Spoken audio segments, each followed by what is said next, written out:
Assalamualaikum warahmatullahi wabarakatuh. Perkenalkan, saya Soraya Rizkyananda dari kelompok 6. Assalamualaikum warahmatullahi wabarakatuh. Perkenalkan, nama saya Nurul Mulia Agusti. Saya adalah anggota kelompok 6. Assalamualaikum warahmatullahi wabarakatuh. Perkenalkan, nama saya Marcia Skalawianmar. Saya adalah anggota kelompok 6. Assalamualaikum warahmatullahi wabarakatuh. Perkenalkan, nama saya Ade Fitriana dari kelas 5D PGSD, anggota dari kelompok 6. Assalamualaikum warahmatullahi wabarakatuh. Perkenalkan, nama saya Vidya Anugrah Ramadhani dari kelompok 6. Assalamualaikum warahmatullahi wabarakatuh. Perkenalkan, kami dari kelompok 6 akan mempresentasikan tentang komunikasi efektif. Pentingnya guru dalam memahami komunikasi efektif sebagai kunci dalam pelaksanaan kegiatan pembelajaran yang menyenangkan. Pertama-tama, mari kita perkenalkan anggota dari kelompok 6, yaitu saya sendiri, Soraya Rizkyananda, lalu ada Nurul Maulia Agusti, ada Marcia Skalawianmar, lalu Ade Fitriana, dan yang terakhir ada Vidya Anugrah Ramadhani. Kira-kira apa sih yang dimaksud dengan komunikasi efektif? Komunikasi efektif adalah pertukaran informasi, ide, perasaan yang menghasilkan perubahan sikap sehingga terjalin sebuah hubungan baik antara pemberi pesan dan penerima pesan.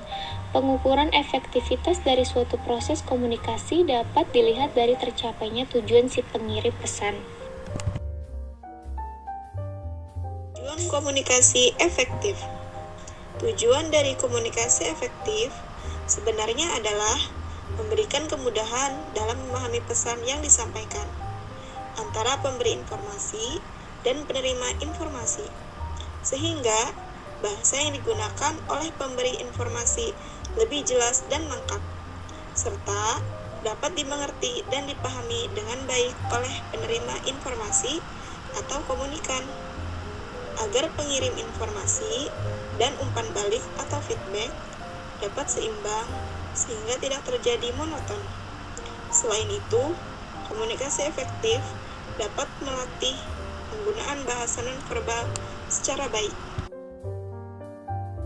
Unsur-unsur komunikasi efektif. Terdapat 5 unsur komunikasi efektif. Yang pertama yaitu komunikator atau pengirim, yang mengirim pesan kepada komunikan dengan menggunakan media tertentu. Unsur yang sangat berpengaruh dalam komunikasi karena merupakan awal sumber terjadinya suatu komunikasi. Kedua yaitu komunikan atau penerima, yang menerima pesan dari komunikator, kemudian memahami, menerjemahkan, dan akhirnya memberi respon. Ketiga, media atau saluran, yang digunakan untuk menyampaikan pesan sebagai sarana berkomunikasi, berupa bahasa verbal maupun nonverbal. Wujudnya berupa ucapan, tulisan, gambar, bahasa tubuh, bahasa mesin, sandi, dan lain sebagainya. Selanjutnya, yang keempat yaitu pesan. Pesan adalah isi komunikasi berupa pesan yang disampaikan oleh komunikator kepada komunikan. Kejelasan pengiriman dan penerimaan pesan sangat berpengaruh terhadap kesinambungan komunikasi. Terakhir adalah tanggapan, merupakan dampak komunikasi sebagai respon atas penerimaan pesan, diimplementasikan dalam bentuk umpan balik atau feedback, atau tindakan sesuai dengan pesan yang diterima. Pesan sebagai salah satu unsur dalam komunikasi dapat berwujud berbagai bentuk. Salah satunya seperti pesan informatif dan pesan persuasif. Pesan informatif bersifat memberikan keterangan-keterangan atau fakta-fakta yang menuntut komunikan untuk mengambil keputusan. Yang kedua, pesan persuasif. Pesan persuasif adalah pesan yang berisikan bujukan yang bertujuan untuk memberikan perubahan sikap komunikan. perubahan yang terjadi merupakan perubahan yang tidak dipaksakan, melainkan berasal dari kehendak diri sendiri. Yang ketiga, pesan koersif. Pesan koersif adalah kebalikan dari pesan persuasif. Pesan koersif bersifat memaksa dengan mengandalkan sanksi-sanksi untuk menekan komunikan. Komunikasi verbal. Komunikasi verbal adalah komunikasi yang berbentuk lisan ataupun tulisan. Contohnya adalah penggunaan kata-kata. Selanjutnya, bagaimana sih ciri-ciri komunikasi verbal yang efektif? Yang pertama, berlangsung secara timbal balik. Jadi, adanya si pemberi pesan dan si penerima pesan. Yang kedua, makna pesan dapat disampaikan secara ringkas dan jelas. Yang ketiga, bahasa yang digunakan mudah untuk dipahami. Yang keempat, cara penyampaian mudah untuk diterima. Yang kelima, disampaikan secara tulus. Yang keenam, mempunyai tujuan yang bisa ditangkap dengan jelas. Yang ketujuh, memperhatikan norma yang berlaku. Yang kedelapan, disertai dengan humor atau cara-cara menyenangkan lainnya.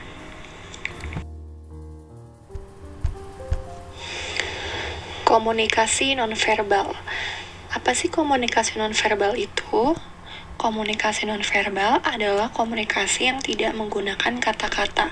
Contohnya menggunakan bahasa tubuh seperti mimik wajah dan gerakan tangan, bahkan intonasi suara dan kecepatan berbicara. Komunikasi nonverbal lebih sering terjadi dalam komunikasi secara langsung atau face-to-face. Bagaimana ciri komunikasi nonverbal efektif? Yang pertama itu penampilan fisik yang meyakinkan lawan bicara. Kedua, berdasarkan sikap tubuh dan gestur. Ketiga, ekspresi wajah. Dan yang keempat, sentuhan.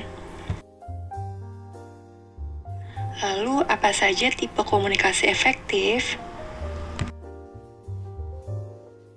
Yang pertama, ada intrapersonal, yaitu berkomunikasi dengan diri sendiri. Yang kedua ada interpersonal, yaitu komunikasi yang dilakukan antara dua orang. Yang ketiga ada small group, yaitu komunikasi yang dilakukan lebih dari dua anggota, di mana anggota kelompok memiliki porsi berkomunikasi secara seimbang alias multi-arah. Yang keempat ada public, yaitu komunikasi yang dilakukan dalam grup yang besar sehingga terlalu besar bagi keseluruhan anggota untuk bisa seimbang dalam berkomunikasi. Yang kelima ada komunikasi massa, yaitu terdiri dari beberapa pesan yang ditransmisikan dalam jumlah yang besar kepada beberapa orang sekaligus pada saat bersamaan, disalurkan melalui berbagai sumber baik elektronik, cetak, televisi, radio, majalah, dan lain-lain. Tidak ada kontak secara personal antara pengirim dan penerima pesan. Dan yang keenam ada komunikasi interaktif, yaitu adanya stimulus dan respon. Bagaimana caranya agar terjadi komunikasi yang efektif? A. Harus menjadi pendengar yang kritis. Kita saat berbincang lebih baik jika tidak langsung menerima pendapat yang kita terima, harus kita teliti dulu. Yang B, mempunyai 3M, yaitu mendengarkan, memahami, merespon. Yang C, mengingat 4 jarak komunikasi, yaitu ada jarak intim, contohnya keluarga, jarak pribadi 1-1,5 meter, contohnya seperti anak murid dan guru. Yang ketiga ada jarak sosial 2 meter, contohnya pimpinan dan bawahan. Dan jarak keempat ada jarak umum, contohnya seperti orasi atau kampanye. Teknik guru untuk membimbing dalam komunikasi yang efektif. Agar komunikasi bisa efektif, maka komunikasi harus dapat dipahami. Agar bisa memahami, guru dan siswa harus aktif dan sering bertatap muka. Adapun pesan-pesan yang disampaikan, ada kesepakatan bersama, harus menggunakan verbal dan nonverbal. Simbol-simbol informasi akan kita pahami apabila saling berkomunikasi.